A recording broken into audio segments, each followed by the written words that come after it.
தெரியாத ஊர், அறியாத வாழ்க்கை, புரியாத மொழி. இதெல்லாம் யாருக்காக? குடும்பத்துக்காக.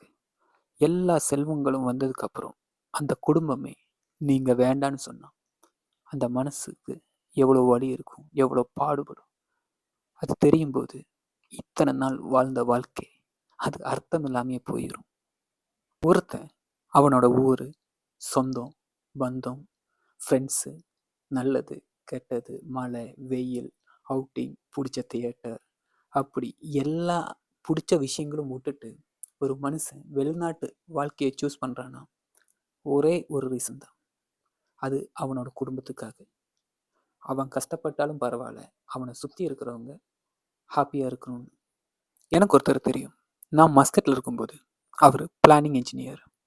நான் போனதுக்கப்புறம் அவரோட வெக்கேஷன் வந்துச்சு. அந்த ஃபஸ்ட்டு வெக்கேஷனுக்கு அவர் போகல. நார்மலாக அவங்களுக்கு 6 மாதத்தில் ஒரு வாட்டி வெக்கேஷன், அதுவும் 45 டேஸ் எடுத்துக்கலாம். அவர் போகல. அதுக்கப்புறம் என்னோட 1 இயர் ஆச்சு. நான் வெக்கேஷன் போகிறதுக்கு ப்ரிப்பேர்லாம் பண்ணிகிட்டு இருக்கும்போது அவர்கிட்ட கேட்டேன், ஏன் ப்ரோ வெக்கேஷன் போகலையான்னு. அதுக்கு அவர் கேட்டார், அங்கே போய் நான் என்ன பண்ணுறது, அங்கே எனக்கு யார் இருக்கான்ங்கிற மாதிரி அவர் கேட்டார். ஆனால் எனக்கு தெரியும் அவங்களோட ஒய்ஃபு குழந்தைகள்லாம் இருக்காங்கங்கிற மாதிரி. நான் கேட்டேன், ஏன் அவங்களாம் இருக்காங்களே, அவங்கள போய் பார்க்க வேண்டியதானே.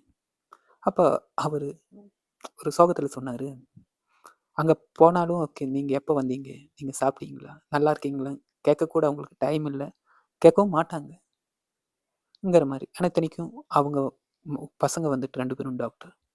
இவர் சொல்கிறாரு, இனிஷியல் ஸ்டேஜில் அவர் தேவைப்பட்டாங்க. அதுக்கப்புறம் அவரோட காசு மட்டும் தேவைப்பட்டுச்சு அந்த குடும்பத்துக்கு. இப்போது அவரோட காசும் தேவையில்லை, அவரும் தேவையில்லை. அவர் இங்கே வந்ததுக்கப்புறம் நிறைய இடம் வாங்கினார், சொத்து சேர்த்தார், எல்லாரையும் குடும்பத்தையே செட்டில் பண்ணிட்டாரு. எல்லாம் முடிஞ்சதுக்கப்புறம் இவரை நல்லா இருக்கியா, நீயே அங்கே இருக்கேன்னு கேட்குறக்கோ இல்லை நலம் விசாரிக்க கூட யாருமே இல்லை. இவர் அவரோட சின்ன வயசுலேயே இங்கே வந்தங்காட்டியுமே இவரோட ஃபேமிலி கூட டச் இல்லை, ஃப்ரெண்ட்ஸு கூட டச் இல்லை. அவர் எதுக்காக நான் இந்தியா போகணும், ஊருக்கு வரணுங்கிற மைண்ட்லேயே இருக்கார். அப்படி இவர் மட்டும் இல்லை, நிறைய பேர் வெளிநாட்டு வாழ்க்கையில் சுற்றிட்டு இருக்கும்போது திருப்பி ஊருக்கு வந்தால் அவங்கள மதிக்காமல் பாசம் காமிக்காமல் இருக்கிறவங்க நிறைய பேர் இருக்காங்க. அதனாலே கடைசி வரைக்கும் நான் இங்கேயே இருந்துக்கிறேங்கிற மைண்டுக்குள்ளார நிறைய பேர் வெளிநாட்டிலே இருக்காங்க. இதுக்கு அவங்களோட கஷ்டம் அவங்க இது வரைக்கும் யார்கிட்டையும் சொன்னதும் கிடையாது, சொல்லவும் மாட்டாங்க. எனக்கு தெரியும். அவங்களுக்கு நல்ல ஃபுட்டு கிடைக்காது, அக்காமடேஷன் இருக்காது. ஒவ்வொரு கம்பெனி எல்லாம் சம்பளம் எல்லாம் டிலே பண்ணி தான் போடுவாங்க, இல்லைன்னா 2 மாதம் சம்பளம்லாம் பிடிச்சி வச்சுருப்பாங்க. ஆனாலும் இவங்க மாதம் ஆச்சுன்னா வீட்டுக்கு அனுப்புகிற காசு அனுப்பித்தான் இருப்பாங்க. ஆனால் அது எப்படின்னு கேட்டாலும் கேட்கவும் மாட்டாங்க. எப்படியாச்சும் அரேஞ்ச் பண்ணி அனுப்புவாங்க. அதில் ஒரு டிலேயும் இருக்காது. இவங்க ஒரு ரியால் கூட வெளியே செலவு பண்ண மாட்டாங்க. கம்பெனி என்ன சாப்பாடு ப்ரொவைட் பண்ணுதோ, பிடிக்குதோ பிடிக்கலையோ அது மட்டும்தான் சாப்பிடுவாங்க. இன்டர்நெட் கம்பெனி அதுவும் இப்போ யோசிச்சு பாருங்கள், 25 வருஷம் முன்னாடியெல்லாம் அதுவும் ஃபெசிலிட்டியும் கிடையாது. இப்போ கம்பெனி எங்கே இன்டர்நெட் கொடுக்குதோ அங்கே அதை சேவ் பண்ணிவிட்டு அந்த வைஃபையில் மட்டும்தான் வீட்டுக்கெல்லாம் கூப்பிட்டு பேசிகிட்டு இருப்பாங்க. இவ்வளோ கஷ்டப்பாடு நிறைஞ்சு இவங்களோட சந்தோஷத்தை மறந்து அவங்க குடும்பம் சந்தோஷமாக இருக்கணும்னு நினைக்கிறாங்க.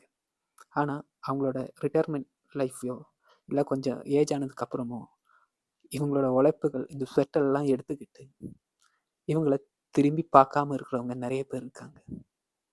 அதை நம்ம எந்த கேட்டகரியில் சேர்க்குறது? அவங்களுக்கெல்லாம் ரிட்டர்ன் பெருசாக பண்ணுங்கிறதெல்லாம் கிடையாது. அவங்ககிட்ட சிரித்து 4 வார்த்தை பாசமாக பேசினா மட்டும் போதும்.